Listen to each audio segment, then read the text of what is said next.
माफी और आरोप लगातार जारी है और ये ट्रेंड चल गया कि माफी और आरोप का। जी, मैं आज आप सबके माध्यम से इतना कहना चाहता हूँ कि राजनीति में हम एक दूसरे के प्रतिद्वंदी हो सकते हैं, लेकिन एक दूसरे के शत्रु नहीं है, भाव मन में रहना चाहिए।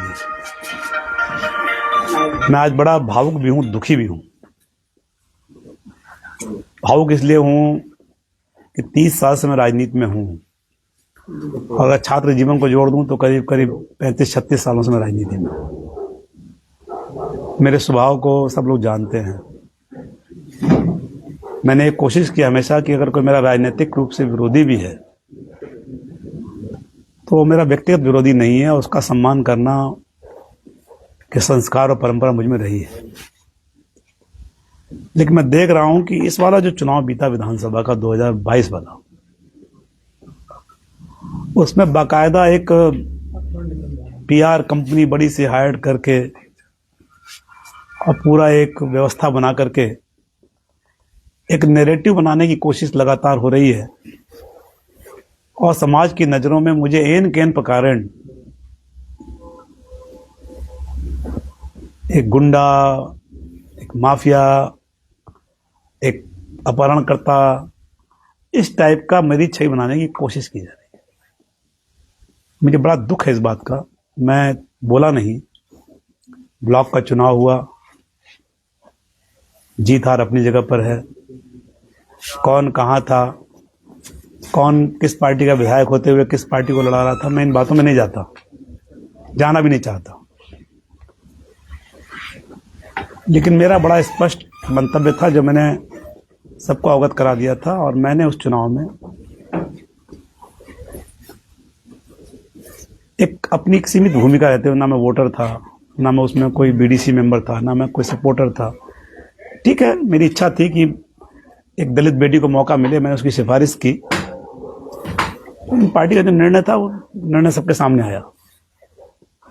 लेकिन चुनाव के 1.5 महीने बाद मुझ पर एक आरोप लगवा देना,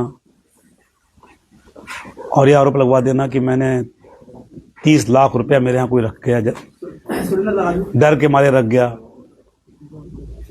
इतना आतंकित हो गया था मुझसे।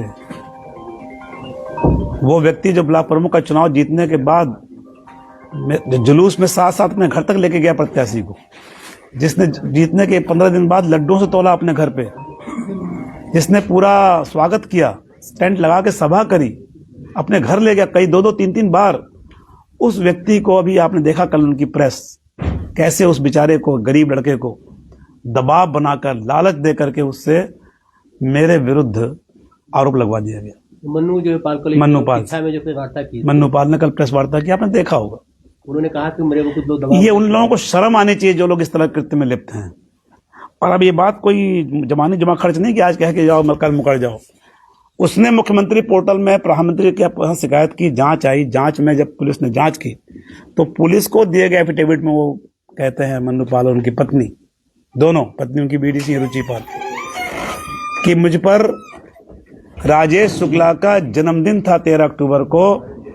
उससे एक दिन पहले विरोधियों ने कहा एक षड्यंत्र करके धमाका किया जाए, उनकी छवि धूमिल कर दी जाए। ये जन्मदिन का तोहफा राजनीतिक विरोधी लोग मुझे दिलवा रहे थे, जिसमें मुझ पर झूठा आरोप, मेरे परिवार पर आरोप। और वो मैं नहीं कह रहा, वो खुद कह रहा, इस एफिडेविट को मैं दूंगा आपको। वो कह रहा है कि मुझे आर्थिक लालच दिया गया, प्रलोभन दिया गया, और चूंकि मैं गरीब हूँ, मेरे परिवार में मेरे भाई की मौत हुई थी और महिला कह रही मेरे देवर की मौत हुई थी, इस नाते मैं कुछ लालच में आ गई और मैंने राजेश शुक्ला पे आरोप लगा दिया, जिसका मुझे दुख है। मैं क्षमा चाहती हूँ, गलत आरोप लगाया। यही नहीं, इतना ही नहीं, लगातार एक षड्यंत्रों की श्रृंखला चल रही है किच्छा क्षेत्र में कि राजेश शुक्ला को कैसे मिटा दो, कैसे कुचल दो, कैसे उसके चरित्र को बिल्कुल जनता में धो-धूसित कर दो।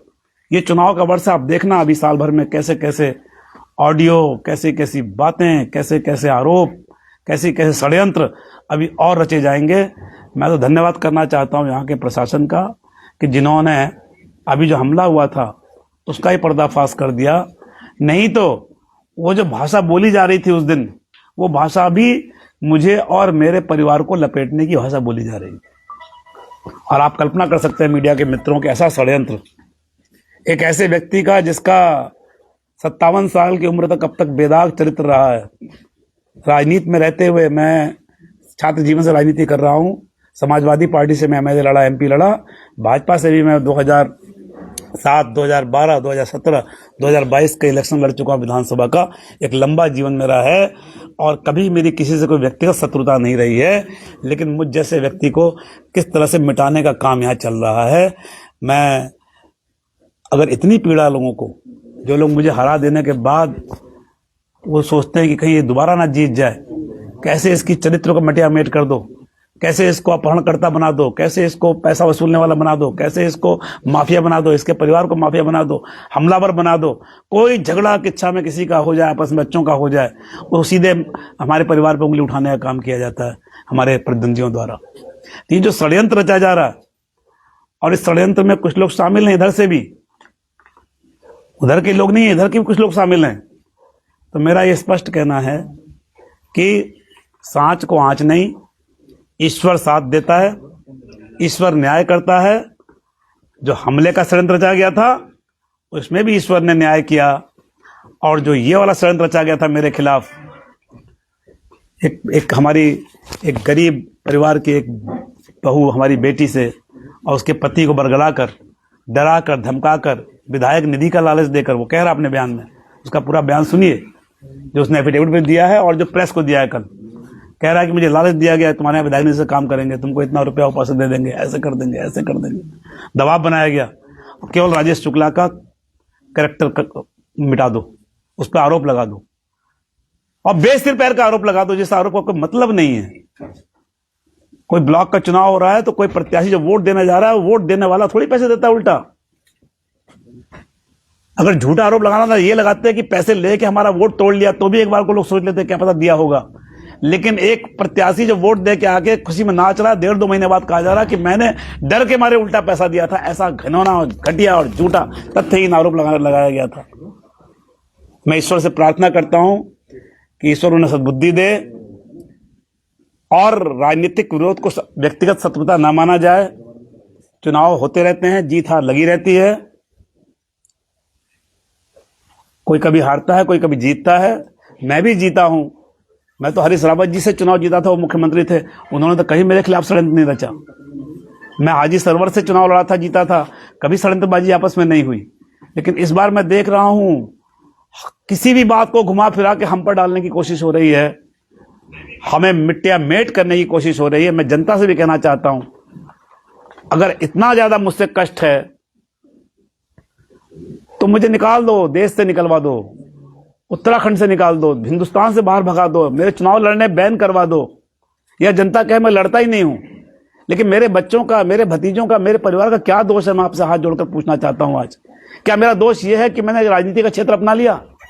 मैं पन्ना यूनिवर्सिटी से पढ़कर आया था, मैं एग्रीकल्चर का विद्यार्थी रहा हूं, मैंने वहां से ग्रेजुएशन किया, पढ़ाई करी आगे की, और अगर मैंने राजनीति का फील्ड चुन लिया तो मेरे मन में यही भाव था कि मैं एक सेनानी का बेटा हूं और हम लोग राजनीति में एक अच्छे मानदंड स्थापित करने का काम करेंगे, अच्छे मूल्यों को लेकर चलेंगे, अच्छी परंपराओं को स्थापित करेंगे, एक दूसरे का सम्मान करेंगे और अपनी पढ़ाई लिखाई जो भी योग्यता है उससे अपने क्षेत्र का, अपने राज्य का, अपने देश की सेवा करने का काम करेंगे। अगर मैंने फील्ड चुन लिया तो मैंने कोई गुनाह कर दिया? क्या कुछ लोगों की भूख इतनी है कि इतनी बार विधायक मंत्री बनने के बाद भी उनकी भूख खत्म नहीं होती है और वो चाहते हैं उनके सामने कोई रहे ही ना, उसे कुचल दिया जाए?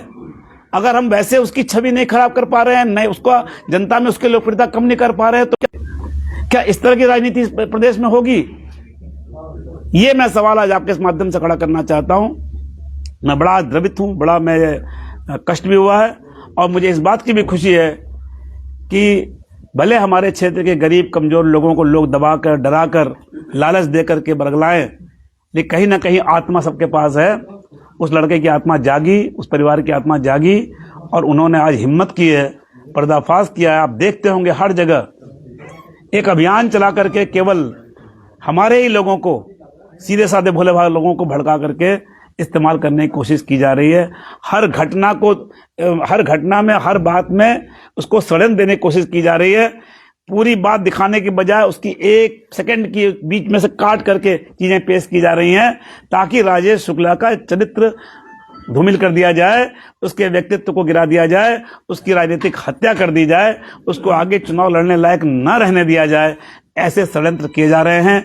मेरी आप सबसे प्रार्थना है कि आने वाला जो समय 8-10 महीना है, ये बहुत ऐसा समय होगा मेरे लिए, जीवन मरण का प्रश्न होगा। न जाने, मैं तो रोज सवेरे उठता हूँ डरता हूँ, न जाने आज कौन सा षड्यंत्र, कौन सी साजिश, कौन सा आरोप, कौन सा नाटक खड़ा कर दिया जाएगा और इस तरीके से खड़ा कर दिया जाएगा कि आप सफाई देते रह जाएं। इससे मैं आज बहुत बहुत ज्यादा भयभीत भी हूं, बहुत ज्यादा द्रवित हूं। मैं आप सबसे भी प्रार्थना करता हूं कि कहीं ना कहीं आपसे मेरा मार्गदर्शन करें और बताएं कि मुझे क्या करना चाहिए। ये जो आपके पास कागज है जिसने प्रेस कॉन्फ्रेंस की, कल आप पे आरोप लगाए थे 30 लाख का, तो उसने क्या इन कागजों में जिनने भड़काया उन लोगों के नाम भी खोले हैं क्या? आप पढ़े ना, उन्होंने कहा तो है, कल तो उसने प्रेस में भी कहा, इसमें भी कहा है कि यह राजनीतिक लोगों के दबाव व पैसे के प्रलोभन में उन्होंने मुझसे कहा कि शुक्ला जी के जन्मदिन 13/10/25 के ठीक पहले एक राजनीतिक धमाका करके उन्हें पूर्णतः बदनाम करना है और उनके कार्यक्रम बाहर डालना है और ब्लॉक प्रमुख के चुनाव की हार का बदला लेना है। ब्लॉक प्रमुख के चुनाव का हार का बदला लेना है। इसके लिए उन्होंने मुझे अपने साथ शामिल किया और कहा कि मीडिया से, प्रेस के माध्यम से बयान जारी करने के बाद तुम्हें रुपया दिया जाएगा। वही कह रहा रुपया दिया जाएगा, रुपया दिया भी नहीं गया उसको। और ये भी कहा गया था, कल उसकी प्रेस सुनिए आप, उसने कहा है कि मुझसे कहा गया विधायक निधि से तुम्हारे यहाँ काम होगा, तो विधायक निधि से सहजना में, किच्छा विधानसभा में कौन काम कराएगा? ब्लॉक प्रमुख के चुनाव में कौन हारा, कौन बदला ले रहा है? मैं तो किसी का नाम नहीं ले रहा, लेकिन जिसको वो लोग आगे लाए थे, रुचि पाल को और मन्नू पाल को, वही ये बात कह रहा है। जब वो ये बात कह रहा है तो आप समझ सकते हैं ये कितनी बड़ी साजिश थी। अगर आज वो सामने नहीं आता तो ये तो आप सबके मन में प्रश्न रहता कि यार एक औरत रो रही थी, उसका पति कह रहा था, हो सकता है राजेश शुक्ला ने ऐसा किया हो। सभी के मन में यही तो भ्रम था, यही तो भ्रम फैलाया जा रहा है। हमला क्यों हुआ? हमला इसलिए हुआ था कि हमला खुलेगा नहीं और इसमें एक लोगों में एक सहानुभूति होगी। लोगों को लगेगा देखो यार विधायक सुरक्षित नहीं है, उसका परिवार सुरक्षित नहीं है, कौन लोग उसको मरवाना चाहते हैं, कौन से लड़के को मरवाना चाहते हैं, उसके घर के पास हमला हो रहा है। और ये जब केस नहीं खुलेगा तो ये एक सहानुभूति और एक वातावरण भाजपा के खिलाफ और सरकार के खिलाफ बनेगा, प्रशासन के खिलाफ बनेगा और उनको सहानुभूति मिलेगी। इसीलिए ये कराया गया ताकि लोगों को लगे कि जो ये जीत हुई है, 40 में 26 वोट जो पड़े हैं, 25 वोट, वो वोट जो है गुंडागर्दी से लूट मार के पड़ गए। देखो ये औरत कह रही है 30 लाख रुपए इससे छीन लिए गए। तो इस तरीके के जो नैरेटिव बनाया जा रहे हैं, और इसके लिए मैं दावे से कह रहा हूं 10 लाख रुपया प्रति महीने का पीआर पे खर्च किया जा रहा है। उस पीआर के माध्यम से एक नैरेटिव सेट किया जा रहा है। यहां पर मीडिया, और आप देखते होंगे यहां छोटी सी कोई बात होती है, तुरंत इंडियन नेशनल कांग्रेस, देहरादून, दिल्ली से मेरी छवि धूमिल, राजेश शुक्ला भाजपा के लिए धब्बा, विधायक धब्बा। अरे मैंने कौन सा मुंह काला कर दिया, क्या गलत काम कर दिया, धब्बा हो गया मैं? भाई किसकी हत्या कर दी मैंने, किसको लूट लिया? लेकिन एक पूरा नैरेटिव बना करके एक कोशिश की जा रही है कि सोशल मीडिया के माध्यम से, पीआर के माध्यम से राजेश शुक्ला को बिल्कुल कलंकित कर दो। और ये नहीं सोचते वो कि 20 साल, 25 साल, 30 साल से मैं जीवन में हूं, छात्र जीवन से लोग मुझे देख रहे हैं। ये रुद्रपुर मुझे देख रहा है, ये किच्छा मुझे देख रहा है, ये डिग्री कॉलेज जब मैं पढ़ा, यहां जब मैंने राजनीति की, इतने आंदोलन किए, आंदोलन मैंने चलाया इस जिले में, एक ठेली से एक केला नहीं उठाया हमारे किसी साथी ने, कोई झगड़ा किसी से नहीं किया गया। इतना अनुशासित, इतना संयमित जीवन जिया। हारे जो जीतने वाले को बधाई देकर आए, जीते तो हारने वाले से हाथ मिलाकर के और उन्हें शुभकामनाएं देकर आए। कभी मन में वैमनस्य नहीं रखा, किसी के प्रति कोई दुर्भाव नहीं रखा, किसी की चरित्र हत्या करने की कोशिश नहीं की, कोई षड्यंत्र नहीं रचा जीवन में। लेकिन हमारे साथ ऐसा हो रहा है। ये मैं आज आपसे इसलिए आज आपके मुखातिब हूं कि आप सब चौथा स्तंभ में लोकतंत्र के, आप मेरी रक्षा कीजिए और आप मुझे सही मार्गदर्शन करिए कि कैसे मैं इन षड्यंत्रकारियों से निपटूं जो मेरे को मिटा देना चाहते हैं, जो मेरे व्यक्तित्व को, मेरे चरित्र को, मेरे अस्तित्व को धूल दूषित करना चाहते हैं, मिट्टी मिलाना चाहते हैं। उनसे मैं कैसे पेश आऊं, मैं इसके लिए आपसे बात कर रहा हूं। इलेक्शन से पहले आप पे इतने बड़े बड़े आरोप लगे हैं, 27 में इलेक्शन है, फिर आप फिर मैं यही तो कह रहा हूं, आने वाले जो 10 महीने हैं इसमें बहुत से खतरे हैं। किसी को, मुझे तो लगता है कि मेरे पूरे परिवार को कैमरे में रखा जाए ताकि दिन भर की एक्टिविटी हमारी देखी जाए, मेरी, मेरे बेटे की, मेरे भतीजों की, मेरे भाई की, मेरी पत्नी की, कि हम किसी की हत्या तो नहीं कर रहे हैं, हम किसी पे हमला तो नहीं कर रहे हैं। यहां क्या लोग कर देंगे मुझे पता नहीं है। मुझे तो लगता है हमें फंसाने के लिए कुछ भी कर सकते हैं। अपने किसी साथी की बलि ले सकते हैं ये लोग, जो लोग ऐसे ऐसे षड्यंत्र रच रहे हैं, खुद अपने परिवार पे हमला कराने षड्यंत्र रच रहे हैं, खुद अपने लोगों से पैसे दे करके हम पर इल्जाम लगवाने का काम कर रहे हैं। ये कुछ भी कर सकते हैं, कोई ये कुछ भी एआई का इस्तेमाल कर लें, किसी का मर्डर करा दे और कहने शुक्ला ने कराया है, किसी के हाथ पे तोड़वा दे कहे शुक्ला ने करवाया है। मैं तो प्रशासन से दरख्वास्त करना चाहता हूं कि 24 घंटा मेरे परिवार पर नजर रखी जाए, 24 घंटा कैमरा लगा करके, ताकि हम कहां जा रहे हैं, कहां बैठ रहे हैं, किससे मिल रहे हैं, कौन से षड्यंत्र रच रहे हैं, किसको मारने की कोशिश कर रहे हैं, किसकी हत्या करने की कोशिश कर रहे हैं, किसको लूटने की कोशिश कर रहे हैं, ये बात पब्लिक डोमेन में रहे। क्योंकि ये चुनाव के सामने आ रहे हैं, कर कुछ पाए नहीं 5 साल, इसलिए आप केवल एक ही सहारा बना है, बचा हुआ है कि झूठ फैला दो, अपने सामने वाले को के चरित्र की हत्या कर दो, उसके लिए कुछ भी कह दो इलाके में, और उसके लिए बकायदा एक पीआर कंपनी लेकर के उसको पूरे में फैला दिया जाए, बूस्टअप करके एक एक आदमी के मन में आ जाए अरे ऐसा हो गया। शुक्ला जी, एक सवाल है कि जो षड्यंत्रकारी थी वो तो जेल चले गए, लेकिन जो अभी विलुप्त है, तो यही तो प्रश्न है आपके सामने। ये प्रश्न मैं करता हूं तो लोग कहते हैं कि राजनीतिक वैमनस्य से कर रहे हैं। आपने उन गरीब बच्चों को तो जो 500,000 रुपए के लालच में आकर के आपके लड़के के उस खेल में शामिल हो गए, उनको तो आपने मुकदमा करा के उनको तो जलील करा दिया, उनका तो कैरियर खत्म करा दिया। वो तो आज कोई इम्तिहान नहीं दे सकते। वो एक सिपाही की नौकरी में तैयारी कर रहा था कोई लड़का, मैंने पढ़ा मीडिया में, वो बेचारा अब उस पर जब तक वो कलंक रहेगा वो कोई एग्जाम नहीं दे पाएगा, उसकी एज निकल जाएगी। और आपने अपने बच्चों को और अपने उनको मुख्य सलाह बना के सरकारी गवाह पवा करा के अपने लोगों को बचा लिया। तो ये क्या हो रहा है? ये भी सवाल तो लोग पूछ रहे हैं कि अगर षड्यंत्र में शामिल नहीं थे तो फिर कैसे बच्चा बच गया? अब बच ही नहीं गया। मैंने तो उस दिन में कहा था आपसे कि ये कह रहे हैं कि मेरे बेटे ने षड्यंत्र किया, मैंने नहीं किया। मैं आज आपसे पूछना चाहता हूं, आप इनका वो वीडियो देखिए जिस दिन बच्चे पे हमला हुआ था, जब ये आक्रोश में थे। उस समय ये कह रहे हैं कि मैंने होम मिनिस्टर को, मैंने प्राइम मिनिस्टर को, मैंने डीजीपी को, मैंने गृह मंत्री भारत सरकार को पत्र लिखा था कि मुझ पर और मेरे बच्चे पे खतरा है, मेरे परिवार पर खतरा है, मुझे सुरक्षा दी जाए, इन्होंने कहा था। और इन्होंने ये भी आरोप लगाया कि एलआईयू की रिपोर्ट में चला गया, इन पर कोई खतरा नहीं है, और देखिए मुझ पर हमला हो गया मेरे बच्चे पर। कह रहे थे उस दिन, ये उनके पब्लिक डोमेन में है, ये उन्होंने खुद बोला है। तो मैं कहना चाहता हूं कि अगर ये षड्यंत्र में शामिल नहीं थे तो इन्हें कैसे पता था, जब इन्होंने होम मिनिस्टर को, प्राइम मिनिस्टर को सबको चिट्ठियां लिखी, इन्हें कैसे पता था कि इन पर हमला होने वाला है? यानी इन्हें पता था इन पर हमला होने वाला है, और वो यही हमला था जो हुआ, जो सबके सामने आया। तो ये प्रश्न है कि आप दूसरों को फंसाने के लिए, सरकार को की छवि धूमिल करने के लिए, मुख्यमंत्री और पुलिस को बदनाम करने के लिए, राजनीति में अपने सामने चुनाव लड़ने वालों या आपकी पार्टी में जो आपकी बात ना माने, जो आपके विरोधी हैं, उनको कलंकित करने के लिए ऐसे ऐसे षड्यंत्र रच रहे हो कि कभी अपने बच्चे पर हमला, कभी किसी पर आरोप लगवा देना इसने 30 लाख रुपए ले लिए थे, कभी कुछ। तो ये क्या राजनीति अब इस तरह से होगी, षड्यंत्रों से होगी? मन्नू पाल फूट के रोई थी। उनके पिता ने कनपटी पे पिस्तौल रखी गई थी और बोला गया था अगर ये यहाँ से जाए तो उन्हें इनको मार दिया जाए। ये राज शुक्ला आपका नाम लेके किया, और कल जिस तरीके से मन्नू दूसरा आ गया, तो ये राजेश जो साजिश चल रही है, ये आपके अपने ही कुछ बीजेपी के लोग भी कर रहे हैं, या आपका सीधा आरोप कांग्रेस विधायक चंद्रराज भेड़ पे? देखिए, इसमें क्या लिखा है? इसमें लिखा है कि एक धमाका करना है। सुन तो लीजिए, नाम नहीं लिखा है शुक्ला जी, इसमें नाम नहीं लिखा है, आपका नाम लिया गया। नहीं, इसमें लिखा गया कि राजेश शुक्ला का 13/10/25 को जन्मदिन है। सुन तो लो, ठीक एक दिन पहले एक राजनीतिक धमाका करके उनको पूर्णतः बदनाम करना है। ठीक, तो जब धमाका करना होगा तो आंसू ही बहेंगे। अब आप देखिए ना, आप तो समझते थे कि फिल्मों में ही होता है। आप उस दिन का तेवर देखिए जिस दिन हमला हुआ था।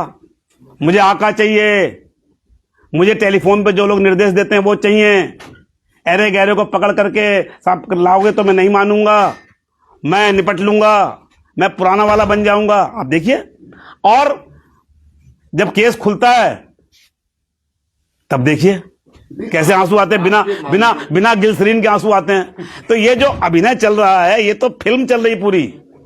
इसमें डायरेक्टर कोई है, कोई एक्टर है, कोई खलनायक है, कोई कुछ है, लेकिन पूरी फिल्म है ये। और उस फिल्म में आप जानते हैं खलनायक तो बिना फिल्म तो होती नहीं है। तो हमारे जो लोग शामिल हैं वो खलनायक है इस फिल्म के। तो आपकी पार्टी के भी कुछ लोग हैं। यस, जरूर, क्यों नहीं होंगे। तो आप नाम लीजिए ना, मन्नू पाल ने कल नाम नहीं लिया भाई। जब आपके ऊपर आरोप मैं लग रहे थे, आपका नाम लिया गया। मैं तो नाम इसलिए नहीं ले रहा कि मैं तो, मेरे सामने तो उन्होंने ऐसा किया नहीं, आपस में उन्होंने लिया, दिया, धमकी दी, प्रलोभन दिया, क्या दिया मैं नहीं जानता। मैं तो उसने जो एफिडेविट दिया वो जानता हूं। उस एफिडेविट में वो कह रहा है कि ब्लॉक प्रमुख के चुनाव की हार का बदला लेना है। तो ब्लॉक प्रमुख के चुनाव तो दो लोग मिलकर लड़ रहे थे, कांग्रेस के विधायक और हमारी पार्टी के प्रत्याशी, दोनों एक थे। कांग्रेस पार्टी ने कोई कैंडिडेट खड़ा ही नहीं किया था। और ये पूरे इलाके को पता है, आप सब मीडिया लोगों को पता होगा कि कांग्रेस के विधायक उस समय भाजपा के प्रत्याशी को चुनाव लड़ा रहे थे। तो हार का बदला तो यही दोनों मिलकर ले रहे होंगे ना, और कौन ले रहा होगा आप मुझे बताएं। ये मैं कहना चाहता हूं। छतरपुर विधायक अरविंद पांडे डीजीपी से मिले हैं, नार्को टैक्स की मांग कर रहे हैं।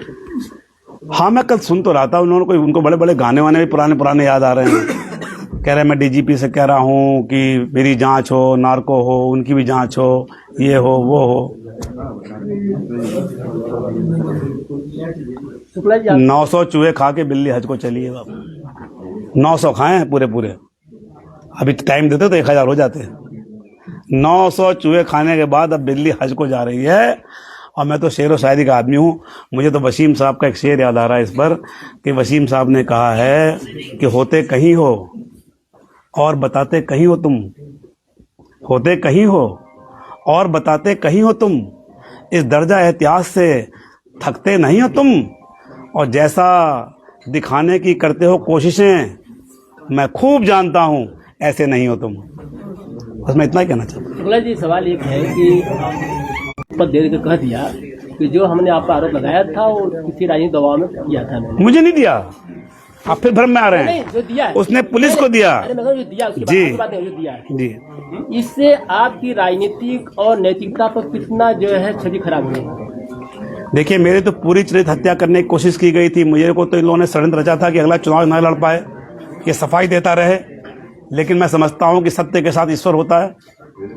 सत्य जो है प्रताड़ित हो सकता है लेकिन पराजित नहीं हो सकता। मैंने प्रताड़ना झेली है, मैंने एक शब्द बोला नहीं। मैं उस प्रताड़ना में 2 महीने 3 महीने जब तक एफिडेविट नहीं आया मैं जलता रहा हूं। लेकिन अब मैं मानता हूं कि इसका जो मुझे नुकसान हुआ उसकी अब जो चीजें सामने आएंगी जनता समझ जाएगी कि क्या फायदा क्या नुकसान। अब षड्यंत्र करने वालों को नुकसान उठाना पड़ेगा इसका। शुक्ला जी, आपको लगता नहीं है, एक मिनट मेरा सवाल है छोटा सा, फिर लास्ट है, आपको लगता नहीं है, आपने सौरभ राज भेड़ की बात करी, सौरभ राज भेड़ पर जो हमला हुआ था तो कहीं ना कहीं नेताओं की छवि धूमिल हुई है, क्योंकि जनता कहती है नेता लोग खुद हमला कराते हैं उन पर, वो सच हो गया।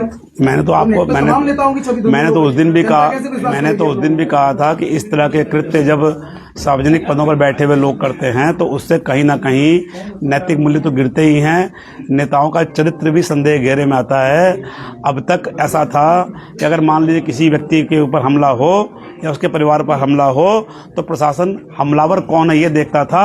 लेकिन इस घटना के बाद अब पुलिस के सारे उन एंगलों के साथ साथ एक एंगल ये भी रहेगा कि कहीं इस नेता ने खुद ही तो हमला नहीं कराया अपने ऊपर। तो ये हमारी क्रेडिबिलिटी कम हुई है।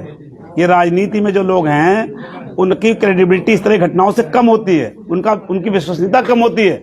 इससे लोग मान लेते हैं कि तो नाटक करते हैं, हो सकता है कि ये भी एक नाटक हो रहा हो, जो हमला हुआ है नाटक ना हो। अंतिम सवाल है कि जिस तरीके से दिल्ली में खत्म करने के लिए पूरे मामले को राजनीति के स्तर से आप क्या कदम उठाएंगे कि इस मामले में जवाब दिया जाए करारा? देखिए, मैं तो जनता के बीच जाऊंगा।